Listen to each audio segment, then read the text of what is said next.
Speaking of kind of calling it in the moment, in the theater, when this character shows up, I'm suspicious. And then they pulled back and they showed this tree in the new Beetlejuice.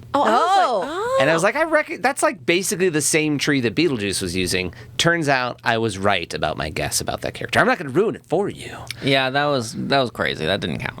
What? No, first of all, he had a gaunt look, and we're going with a love interest for her. No. Of course, it's going to be the same storyline from the other movie. No, exactly, fine. John doesn't accept it. But we did go to the theater and see Beetlejuice, the sequel, which I had previously watched the original, like within the last month. And I'm going to say, for what Tim Burton brought to the original, all of that was in the sequel. Oh, nice. And as far as like all the characters and actors and performers, between Michael Keaton and Catherine O'Hara, bringing their characters back to life, literally.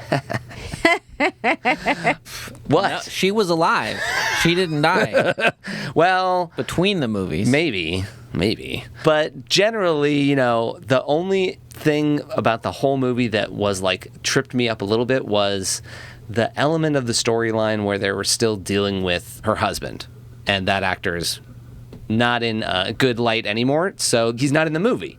But they still wrote the majority of the plot line is about that character being gone. So they still have to do that and give that character time. And I couldn't get myself away from the actor that played that character. But you understand why he couldn't be in the movie? He has charges against him for child porn, I think. For soliciting a minor. Oh, sure. So, but also just like as a story device, just write him the fuck out. Just like you killed him, but then you spent so much time talking about him. Oh, interesting. Okay. You're not wrong, because obviously his funeral is a big piece of it, but it didn't feel like it was about him, really. Except that every time we went back to the afterlife and we saw half of his character burbling and gurgling and trying to figure out who he was, that's all I could think of was the rest of his fucking character. 3 seconds. Out of we're in a 50-second sequence, we saw him for 5 seconds. But even just the distraction of it seemed unnecessary. The good news is that distraction was big enough to not ruin that they had ruined some of the things from the original movie. Like, the afterlife is supposed to be when you commit suicide, you now owe a debt of service for the rest of afterlife. You work for the afterlife now. Right, you basically are like a civil servant as a punishment. An afterlife civil servant. Whatever. Well, not so much anymore, because, the other half of the plot of this movie is there's a missing or dead father character. Okay, fine. Well, guess what? We're going to figure that part of the plot out, and we'll get to him. He's working.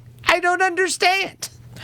I'm going to disregard all the problems I'm having and just enjoy the visuals and the performance and Michael Keaton actually getting to do all these bits again, and the fact that they brought this IP back, that it took so long to get all of this to get going again. I'm fine with the sequels 20, 30 years later. Star Wars did it to us. It was like, well, you're not going to give us a Darth Vader movie.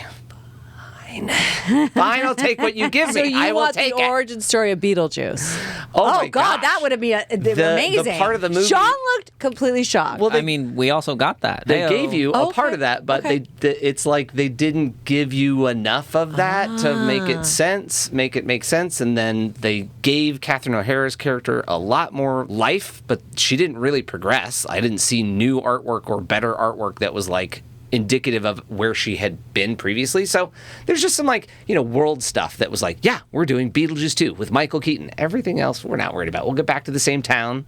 We'll get back to the same hill with the same house. So everything will be familiar. And then, I don't know, we'll have some plot. We'll figure it out. Don't worry about it. People will get somebody. It's fine. Jenna Ortega was great. I'm much more looking forward to season 2 of Wednesday now. Same here. It's that was awesome. That was 2 hours. Give me 6 hours of weird, stuff. Yeah. But that's from the duo of Tim Burton and them together in the original season. So it made sense that she was in this. She has the right vibe for it. You got all the... I almost said you got all the right music. No, you had all the right orchestrated music. The score was good because you still brought Danny Elfman back. And so that obviously still hits. But in the weird way that we all loved the song at the end of the first one, oh my gosh, I can't think of it. Daylight Comes. Thank you, John. I don't know what the actual name is, but... Deo. That's actually the musical choices in this were interesting. You'd have to have figured out what the reason why Deo was part of the original, why that was part of it. It's because that's what the original couple kind of listened to when they were alive. That was their sound. That's what they wanted in their house. Well, we didn't get them back in this one. So the music that is that now embedded in, and like, you know, there's a dance sequence like in the original with the shrimp things on the face. It was a different vibe because it's a different movie and it's a different time, and we're not really following those characters anymore. So it had a different starting point, and I didn't understand that going in, but every song was like, this is not Deo.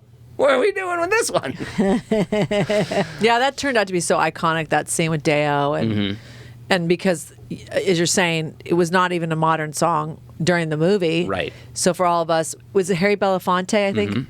Yeah, so that was one of those moments you're like, what is this? But it felt so kooky and weird in that environment. It was like mostly the only time that really came up where an actual track, it comes out like 4 times in the new movie. There's like full blown, this is real song. We're listening to this. All right. We're listening to this, I guess. And then, you know, plot spoiling a little bit right here. Winona, who seemed to be doing well at the end of the last movie 30 some odd years ago, is been taken advantage of in her ability to see the dead people. And so Justin Theroux is doing bad things and using her to get money, and he's not a nice character, but he's playing a very funny, not nice character. Okay. So Theroux did do a good job for what he brought into it. And then, you know, there's a couple like interesting other actor and actresses in it. Monica Bellucci's character, that plot, I don't know that she has more than like 3 lines total. It's kind of disappointing to have someone so great and just have them be a ghost the whole time. But then... and not named Sally. Exactly. And so looking like all of Tim Burton's, you know, energy and style-wise. So she looked very Sally from Nightmare Before Christmas. But then, like, Danny DeVito, if he had a line, he gets out of the movie so fast. It must have been like 2 days of work. And he is like head to toe makeup too. So there's a lot of fun stuff to watch in it. And I'd say definitely pair it with the original. Don't have this glass solo. Make it a Beetlejuice. Oh, I almost Oh, you almost do not. Although I wouldn't mind if Michael Keaton just showed up. That would be amazing. That would be amazing. Okay. All right, cool.